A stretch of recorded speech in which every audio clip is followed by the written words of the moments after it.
បាទចឹងអ្នកមីងឈ្មោះសុកសុផលបាទហើយកូន3នាក់របស់មីងហ្នឹងគាត់អត់ដឹងថាដំណឹងមីងដែលដឹងដំណឹងគាត់ដែរមីងដឹងតែធ្វើការឆ្ងាយលោកគ្រូធ្វើការសំណង់ធ្វើអីអញ្ចឹងណាបាទជួងកាតមានបាយហូបផងអូគាត់អត់ដែរអញ្ចឹងចាគាត់អត់មានមុខរបរគាត់អត់ចេះអក្សរទាំង3ហ្នឹងកូនខ្ញុំអានោះបាទហើយចុះមីងដែល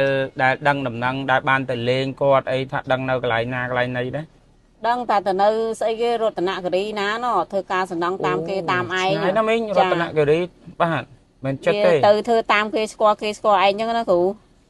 ហើយខ្ញុំវាអត់លុយទៅយកកូនមកវិញវាចង់ឲ្យយើងទៅយកវាមកវិញអញ្ចឹងណាគ្រូបាទអ្នកមីងសុកសុផលស្ត្រីមេម៉ាយដែលចិញ្ចឹមកូនបាទមានការលំបាកការខ្វះខាតទីតលណាស់អំពូមីងលោកយាយលោកតា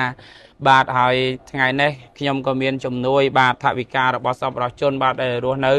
ទីក្រុង Bakersfield បាទរដ្ឋ California សហរដ្ឋអាមេរិកបាទដែលអ៊ំប្រុសអ៊ំស្រីក៏ដូចជាក្រុមគ្រួសាររបស់គាត់មានចាត់អាណត្តិអាសូរបានផ្ដល់ជំនួយថវិកាតាមរយៈខ្ញុំហើយខ្ញុំមានឱកាសបានធ្វើបុណ្យធ្វើទានចែករំលែកបាទដល់គ្រួសារដែលមានជីវភាពខ្វះខាតផ្សេងបាទដល់ឡែកថ្ងៃនេះខ្ញុំបានធ្វើដំណើរមកដល់ទឹកដីខណ្ឌព្រែកភ្នៅបាទរាជធានីភ្នំពេញនៅជាយបាទនៅជាយមែនតើបាទហើយបានមកជួបគ្រួសារអ្នកមេងបាទដែលមានប្រវត្តិរឿងរ៉ាវកំសត់មែនតើបាទដែលអ៊ំពូមីងបានស្ដាប់ការរៀបរាប់ការអស់រទេសដឹកកូនដឹកចៅហាលភ្លៀងហាលរលឹមទៅបាទហើយឥឡូវនេះបានជួបអ្នកមីងសុផលបាទខ្ញុំដកថវិកាបាទថវិការបស់សប្បុរសជនបាទថវិការបស់អ៊ំប្រុសខៀវយុនបាទអ៊ំស្រីខៀវសុវ៉ារីបាទហើយនឹងចៅរបស់គាត់ក្មួយបាទចៅស្រីអាឡេស្យាបាទហើយនឹងចៅប្រុសស៊ីសាចៅស្រីការ៉េសាបាទព្រមទាំងក្មួយរបស់គាត់បាទមានក្មួយស្រីណេលីនបាទហើយនឹងក្មួយប្រុសដែលបាទឥឡូវនេះ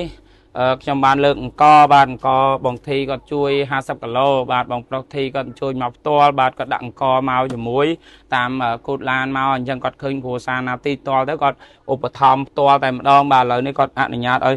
ឧបត្ថម្ភទៅមីងផល50គីឡូបាទអង្គបងប្រុសធីដែលគាត់ជួយពីសហរដ្ឋអាមេរិកមកបាទហើយថវិកាដែលសប្បុរសជនបានផ្ញើតាមខ្ញុំតែខ្ញុំបាន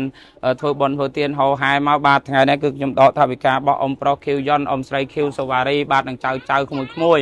បាទចៅស្រីអាឡេស្យាចៅប្រុសស៊ីសាចៅស្រីការ៉េសាក្មួយស្រីណេលីនក្មួយប្រុសដែលបាទរបស់គាត់ក្រុមគ្រួសារសាច់ញាតិអ៊ំប្រុសអ៊ំស្រីដែលរស់នៅទីក្រុង Bakersfield រដ្ឋ California សហរដ្ឋអាមេរិកក៏គាត់មានជាជំនួយថវិកាដែរបាទ$25ខ្ញុំដូរជាលុយរៀលស្មើនឹង100000ណាមីងចាបាទ100000ដកថវិកាអ៊ំជួយទៅមីងបន្ថែមគាត់នឹងទិញម្ហូបអាហារអីញ៉ាំជុំគ្នាមួយកូនបានឆ្ងាញ់បាទហើយមីងមានពាក្យពេចន៍អីអរគុណទៅអ៊ំប្រុសអ៊ំស្រីម្ចាស់ជំនួយក៏ដូចជាបងធីដែរបាទដែលគាត់ជួយមីងបាទខ្ញុំអរគុណដោយក្រុមគ្រួសារអ៊ំទាំងអស់ឲ្យសុខសប្បាយបានជួយមកខាងខ្ញុំអត់ណាខ្ញុំសូមអ៊ំឲ្យអាយុវែងក្រុមគ្រួសារអ៊ំឲ្យទៅណាឲ្យបានសុភមង្គលទាំងអស់គ្នាហើយជួយដល់បងដែលឲ្យអង្គមកខ្ញុំមិញឲ្យបងឲ្យសុខសប្បាយទាំងអស់គ្នាក្រុមគ្រួសារបង